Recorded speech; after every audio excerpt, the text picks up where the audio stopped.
Salut, c'est Tom de La Photo Avenue. Alors si tu es abonné à la newsletter de La Photo Avenue, tu as sans doute la semaine dernière lu que je vendais ma fidèle rotule pour trépied de chez Arca Suisse que j'avais brièvement présentée en janvier dernier.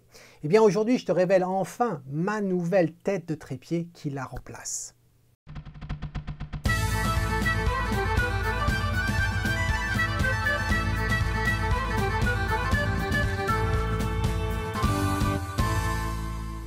Alors avant de rentrer dans les détails concernant ces deux rotules et les différences entre les deux, je voudrais simplement réitérer quelque chose que j'ai évoqué à la fin du dernier épisode sur la meilleure plaque en L pour les Canon R5 et R6. Si tu n'as pas vu d'ailleurs cette vidéo, je t'invite à le faire, le lien s'affiche en haut à droite, comme d'habitude. Alors, la photographie, c'est une sublime passion qui attire et rassemble une grande variété d'individus. Chacun approche cette passion sous différents angles. Certains le font du point de vue technique. C'est pour ça que l'on compte une grande majorité de photographes qui ont un background d'ingénieur, développement informatique par exemple. D'autres s'y retrouvent par le biais artistique, trouvant que la peinture, le dessin, est certes plus abordable financièrement, mais moins techniquement. Certains débutent dans leur jeunesse, d'autres s'y mettent plus tard, à la quarantaine, ou voire même une fois à la retraite. Certains vont commencer avec du matériel dernier cri, destiné initialement aux professionnels, donc relativement cher, parce qu'ils peuvent tout simplement se l'offrir. D'autres, inversement, ont un petit budget, plus réduit, et donc vivent pleinement leur passion avec un entrée de gamme. Comme toute passion, l'aspect matériel a ses fans, et pour d'autres, l'expression artistique prime bien au-delà sur le besoin d'avoir le best of the best de l'appareil photo et des accessoires. Nul n'a tort ou a raison ici, chacun voit midi à sa porte. Quelquefois, je présente du matériel sur cette chaîne, et ceci de deux façons. Soit c'est une compagnie qui m'envoie du matériel et me propose d'en parler, et donc après, si mes tests sont favorables, eh bien je décide d'en parler si la qualité-prix correspond. Ou bien c'est du matériel dans lequel j'investis moi-même pour mes propres besoins. En aucun cas, il ne faut voir mes revues de matériel comme étant une condition sine qua non pour obtenir de belles photos.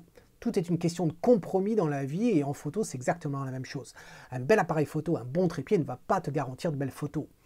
Si j'ai la chance de pouvoir investir dans du matériel de bonne qualité, ce qui est souvent synonyme d'être cher, je te l'avoue, j'ai bien conscience que la majorité qui regarde mes vidéos n'est pas dans ma position.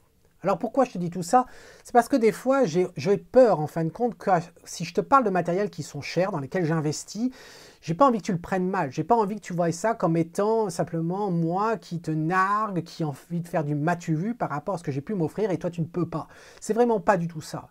Et d'ailleurs quand je titre mes vidéos « La meilleure plaque en L » ou encore « La meilleure tête de trépied au monde », il faut y voir une certaine touche d'humour, car au départ, je suis photographe, donc je n'ai pas le temps de tester tout le matériel qu'il y a sur le marché. Et de deux, il s'agit vraiment de la meilleure dans mon monde à moi. Si tu arrives à te retrouver, à utiliser mon expérience à tes propres dessins, tant mieux. Mais il faut simplement voir la vidéo pour ce qu'elle est. Ensuite, comment je vais intituler cette vidéo là que tu es en train de voir? Parce que comment faire une vidéo sur une tête de trépied qui va remplacer celle que j'avais précédemment nommée comme étant la meilleure tête du monde? Alors certes, ce n'est pas ton problème, c'est le mien. Sûrement quelque chose du style la meilleure tête de trépied au monde 2.0. Je crois que ça fera assez fun et assez fashion. Il est temps maintenant de voir de plus près de quoi il s'agit. Revenons d'abord sur la tête de trépied dont je me sépare. Et oui, elle a déjà trouvé un destinataire et je suis comblé, non seulement parce que j'ai pu la vendre, j'avais aucun doute là-dessus, mais c'est que je suis ravi chez qui elle va aller, je sais qu'il va en prendre soin, je sais qu'il va adorer l'utiliser. Je te salue Lilian. Et pour pouvoir lui envoyer le plus rapidement possible, c'est pour ça que je fais cette vidéo ici. J'aurais bien voulu faire cette vidéo à l'extérieur, te parler de trépied ou de rotule à l'intérieur, ça m'embête pour parler poliment. Le problème c'est que la météo, il pleut comme pas possible et je ne peux pas faire la vidéo à l'extérieur, donc comme je devais l'envoyer rapidement à Lilian, c'est pour ça que je le fais là maintenant. Alors, cette vidéo, cette tête de trépied, c'est une rotule de chez Arca Suisse, ça s'appelle la Monoball P0, Monoball parce qu'il y a une boule à l'intérieur, mais cette boule, elle est asymétrique, c'est-à-dire qu'elle n'est pas sphérique, elle a une forme de goutte d'eau. L'avantage que ça a, c'est que par exemple, tu as déjà pu faire l'expérience, malheureusement, où tu n'as pas forcément serré correctement ta tête de trépied, et quand tu as ton matériel dessus, et sous le poids de ton appareil, sous le poids de ton objectif, et bien d'un seul coup, la tête vient à pencher vers le devant. Et si elle le fait avec fracas, eh bien tu peux vraiment gravement abîmer ton matériel, tel que ton objectif. Alors, le fait que la boule, elle, soit asymétrique, eh bien, fait que quand tu n'as pas beaucoup de friction en haut, plus tu vas incliner la boule, plus tu vas avoir de la friction. Et donc, du coup, ça va ralentir cet impact. Donc, ça peut être un avantage. Je t'avoue que ce n'est pas pour ça que j'avais acheté cette boule au départ. Tu vois, l'avantage de cette boule, c'est qu'elle s'opère, il n'y a pas de knob, il n'y a pas de bouton à tourner en fin de compte. Il y a une bague centrale ici qui te permet avec deux doigts soit de la desserrer, soit de la serrer. Aussi simple que ça.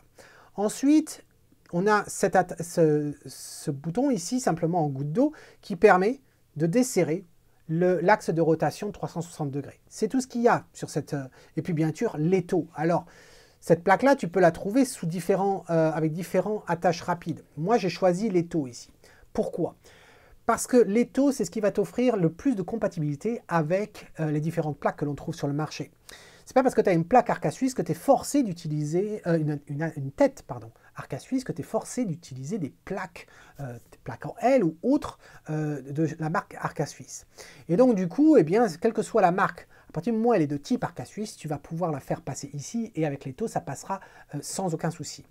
Les autres attaches rapides que propose Arc à Suisse pour cette tête-là, et les autres aussi, eh bien, ça va être avec un loquet comme ça, comme on peut trouver chez Manfrotto et autres. L'inconvénient du loquet, c'est si tu veux, tant que tu utilises des plaques Arc à Suisse, il n'y a aucun souci.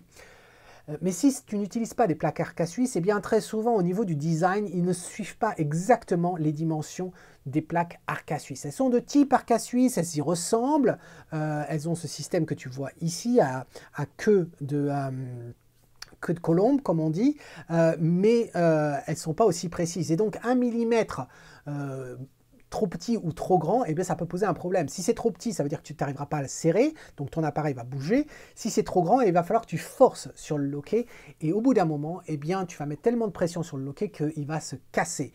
Et donc, chaque année, eh bien, Arc à Suisse reçoivent ces têtes-là, parce qu'elles sont utilisées avec des têtes, avec des plaques non Arc à Suisse, et il y a un problème de compatibilité. Donc c'est pour ça que j'ai choisi l'étau, et je le recommande l'étau à tout le monde. Voilà. C'est le matériel le plus simple. En plus, le problème avec le levier, c'est qu'en fonction du type de levier que tu prends, tu es obligé de tirer sur le loquet à l'intérieur. Et si tu as des gants, c'est très compliqué. Voilà. Donc voilà pour cette tête-là. Je dois dire que j'adore cette tête. C'est pas parce que je m'en sépare que je l'aime moins. La véritable raison pour laquelle j'avais envie d'investir dans une autre tête de trépied, c'est que je suis allé au bout de cette tête-là. Et c'est en fin de compte la même chose que je te recommande pour tout ton matériel. Ne change pas ton matériel tant que tu n'es pas arrivé au bout, si vraiment il a un souci qui prend vraiment la tête. La problématique de cette rotule, et d'ailleurs avant de parler de la problématique, je devrais préciser l'avantage, surtout principal, qu'a cette rotule. La majorité des rotules que tu trouves sur le marché, d'ailleurs quasiment toutes, elles peuvent avoir effectivement une fonctionnalité de panorama, tu sais, qui permet de faire la rotation à 360 degrés. L'inconvénient, c'est qu'il positionne cette plaque de rotation sous ta boule. L'inconvénient de ça, ça t'oblige à avoir ton trépied de niveau, parce que l'axe de rotation 360 degrés s'effectue en fonction du niveau du trépied et non pas en fonction du niveau que tu as obtenu grâce à la boule.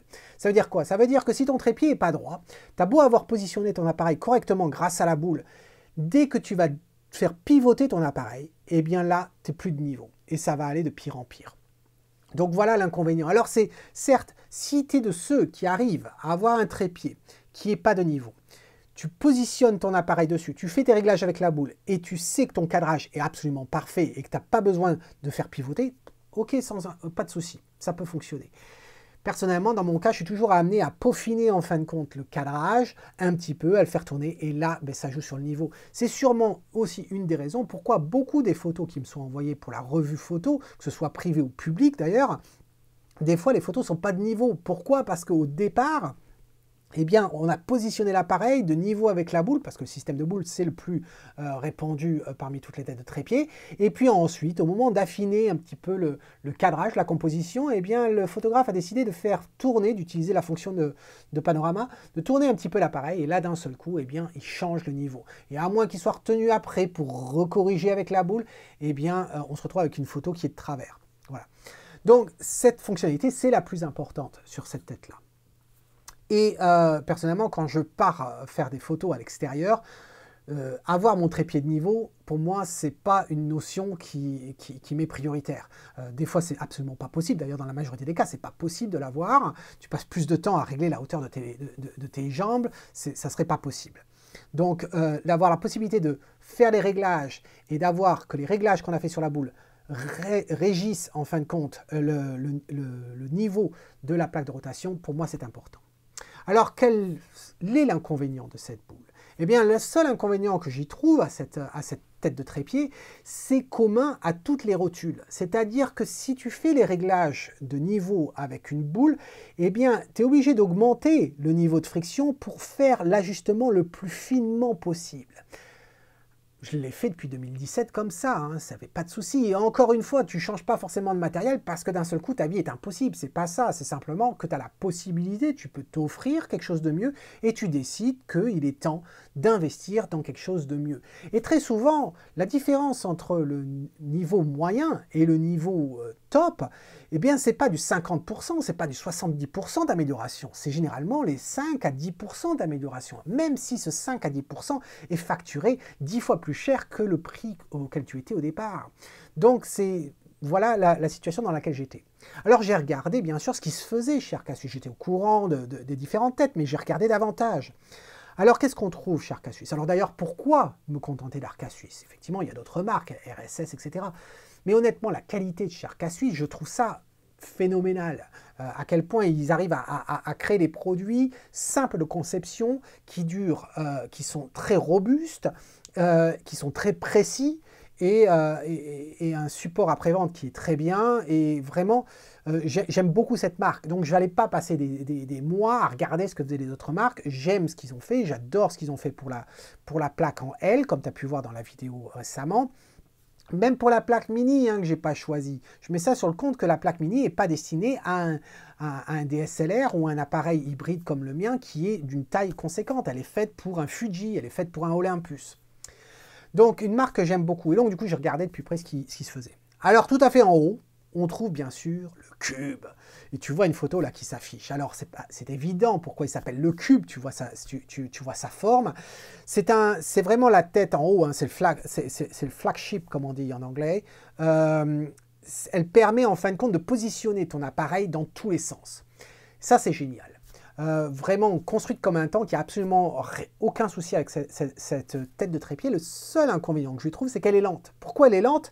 Parce qu'elle n'a pas de boule, et donc du coup tu es obligé d'utiliser toutes ces molettes pour régler justement l'inclinaison de ton appareil. Alors si tu peux le mettre dans toutes les positions possibles, puisque tu as à peu près 30 degrés sur l'axe X et 30 degrés sur l'axe Y, en plus de ça tu as un tilt de 60 degrés par rapport à la base qui s'ouvre, c'est quand même relativement lent. Alors certes, quand tu me vois partir dans mes expéditions, ma méthode consiste à prendre mon temps pour faire la photo. Je ne fais pas des photos comme ça en 2 secondes. Mais le temps que je passe à prendre ma photo, c'est à la conception, à me poser des questions, à analyser la scène, non pas à jouer avec les molettes pour obtenir un équilibre parfait ou un angle tel que je le souhaite. Donc cette tête-là, eh bien, elle ne me correspond pas pour ce problème-là, pour ces raisons-là. En plus, c'est une tête qui est relativement lourde, donc je ne me vois vraiment pas la transporter en haut d'une colline. Dans mon sac, ça ne serait pas possible. Et puis ensuite, il y a le prix. Et oui, alors là, j'ai sûrement choqué certains, parce que le prix de cette tête-là coûte aussi cher que certains appareils photo, et voire même plus, puisqu'elle vaut à peu près aux alentours de 1700, voire 2000 €, à peu près en fonction de la version que tu prends. Donc ça fait cher comme investissement. Je pense que cette tête-là, elle est très bien pour tous ceux qui font de la photo d'architecture, pour ceux qui font de la photo de macro très précise, ceux qui font de la photo de produits, Pour eux, ça va être génial parce que c'est pas de la photographie où on fait les choses très rapidement. On prend vraiment son temps, on a besoin d'être extrêmement précis et pour ça, c'est très très bien. Pour les autres, la photo de paysage, non, pour moi, c'est un overkill, comme on dit. Ça offre trop de fonctionnalités et l'inconvénient est à la même hauteur. Donc le cube à mettre de côté. Ensuite, il y a la D4 ou la D4M. C'est une boule. On retrouve la possibilité de faire des ajustements sur l'axe X et Y. On a les avantages de la boule. Mais personnellement, quand je l'ai testé, je n'ai pas trouvé que c'était très pratique et trop différent de ce que j'ai avec la P0, que j'aime beaucoup, qui peut être en fin de compte utilisée avec une seule main. Voilà. Ça, je ne pouvais pas le faire avec la D4 ou la D4M. Donc, après, qu'est-ce qu'il y a? Eh bien, il y a un accessoire. Alors, est-ce qu'on pourrait appeler ça une tête de trépied en soi? Je pense que c'est plus un accessoire que tu combines avec autre chose, qui s'appelle le Core Leveler 60 ou le Core Leveler 75. Qu'est-ce que c'est? Eh bien, en fin de compte, c'est bâti sur l'idée du cube. C'est l'utilisation de deux molettes que tu vas pouvoir régler, en fin de compte, l'inclinaison X et l'inclinaison Y. À ça, tu vas utiliser une attache rapide sur le dessus et puis tu vas aussi utiliser une plaque qui va te permettre l'axe de rotation de 360 degrés, peut-être en dessous, peut-être au-dessus. Voilà. C'est un leveler. Arcasuis n'est pas le seul à créer des levelers. RSS ou Acritech ou Acrotech, je ne me rappelle plus du nom, ça va s'écrire ici, le nom de la marque, propose aussi des variantes. Et en soi, ce qui me gênait, c'était pareil, ça revenait être un petit cube, si tu veux, sans la boule, et le manque de la boule m'embêtait un peu. Après, tu as la possibilité, certains l'ont fait, de combiner un leveler et le P0. L'inconvénient de ça, c'est que tu te retrouves à avoir une tête de trépied beaucoup trop haute, et l'axe de gravité est beaucoup trop important. Donc, pas forcément une très bonne solution. Et puis, il y a la question du poids aussi qui rentre en compte. Alors, il y a aussi le P1, mais le P1, c'est ni plus ni moins que la P0, sur lequel ils ont retiré d'ailleurs l'encoche ici. Ils ont même retiré le niveau et ils ont simplement supporté plus de poids que la P0. Au niveau du poids, les détails, tout ça, c'est dans aussi bien le poids de les rotules que le poids de soutien de ces rotules sont dans l'article blog qui accompagne cette vidéo. Le lien est dans la description. Et juste une précision là-dessus, Arcasuis, quand il regarde le poids, il se base sur deux poids. Non seulement le poids au centre de ta rotule, mais aussi le poids si tu utilisais un rail, par exemple un rail nodal ou un rail de macro, et que tu avais ton appareil au bout de ce rail de 24 cm. Voilà. Et de voir à quel point tu peux mettre du poids avant que ça commence à impacter le fermoir de la tête. Et c'est quand même relativement élevé. Moi, sur mon trépied ici, c'est 25 kg que je peux tenir. Je n'ai pas de matériel qui vont aller au-delà de 25 kg de toute façon dessus. Et je crois qu'au niveau de la tête, on n'est pas loin de ça également. Voilà. Donc, voilà pour cette tête-là. Alors, du coup, sur quoi je me suis retourné? Eh bien, figure-toi que Arcasuis, vu que le nombre de personnes qui essayaient de combiner un P0 avec un leveler, eh bien, ils ont décidé de sortir une variante de la P0 qui s'appelle la P0 hybride et qui contient, en fin de compte, ce leveler. Mais la façon dont ils ont agencé les deux rend cette option beaucoup plus concise en taille, en poids et donc l'impact sur la gravité. Et donc, à quoi ça ressemble? Eh bien, voici la P0 hybride. Comme tu peux voir, il y a une différence de taille et une différence de poids. Et donc là, la P0, elle fait 416 grammes. La P0 hybride fait 590 grammes. Voilà, donc elle est quand même un petit peu plus lourde. Alors, j'ai déjà positionné le Quick Link sur cette tête de trépied. Si tu ne sais pas ce que c'est que le Quick Link, en fait, c'était un accessoire de chez Arcasuis, vraiment superbe, qui vient en deux parties, mais que tu peux acheter indépendamment. Et j'en ai un, si tu veux, une partie qui est montée ici sur le trépied, et l'autre partie qui est montée sur la tête. Et l'avantage, c'est qu'en fait, quand tu peux monter ta tête de trépied, voilà, et là, c'est bloqué. Alors, quel est l'avantage de ça? Eh bien, imagine que tu aies plusieurs trépieds, tu as la possibilité, en fin de compte, d'avoir une base du Quick Link sur tous tes trépieds, et ainsi tu pourrais positionner ta tête très facilement d'un trépied à l'autre. L'autre avantage aussi, c'est que si, comme moi par exemple, tu as décidé d'avoir cette version du trépied là sans la colonne centrale, et puis dans certains cas tu as besoin de la colonne centrale, eh bien je peux retirer ça comme ça depuis le trépied, je mets ma colonne centrale, et sur ma colonne centrale j'ai déjà une autre base comme ça, et donc du coup, eh bien je peux attacher ma tête de trépied comme ceci. L'autre avantage également, et c'est celui que j'utilise, puisque dans la majorité des cas, je n'utilise pas la colonne centrale, je l'utilise uniquement quand je fais de la reproduction d'art au studio. Et si tu veux en savoir plus d'ailleurs sur la colonne centrale que j'ai mise sur mon trépied, j'ai fait une vidéo sur le sujet récemment, la vidéo s'affiche ici ainsi que le lien. Et dans la majorité des cas, pourquoi je voulais ce système-là, et c'est Philippe, hein, je te remercierai jamais assez de m'avoir montré ça, ça me permet justement de ne pas transporter mon trépied avec la tête de trépied dessus. Quand tu dépenses autant d'argent pour une tête de trépied, eh bien, tu n'as pas envie qu'elle cogne sur un rocher ou autre. Et donc, du coup, tu peux l'avoir en toute sécurité à l'intérieur de ton sac. Voilà. Et puis, ça diminue aussi l'espace que prend ton trépied quand tu le mets dans un sac ou dans une valise ou quoi que ce soit. Donc, c'est quand même très pratique. Voilà. Donc, j'ai parlé du poids. Hein, au niveau du tarif, je pourrais te parler du tarif. La P0 neuve, je l'ai trouvée à 350 € la moins chère possible. Voilà ce que j'ai pu trouver sur Internet. La P0 hybride, je l'ai achetée 852 livres, ce qui fait à peu près entre 950 et 1000 € à peu près pour cette tête. Alors, qu'est-ce que l'on trouve justement sur cette tête? On retrouve la même solution. 2 doigts pour serrer ou desserrer la plaque, la tête. On retrouve également l'encoche qui permet d'être à 90 degrés, même si je recommande l'utilisation de plaques en L.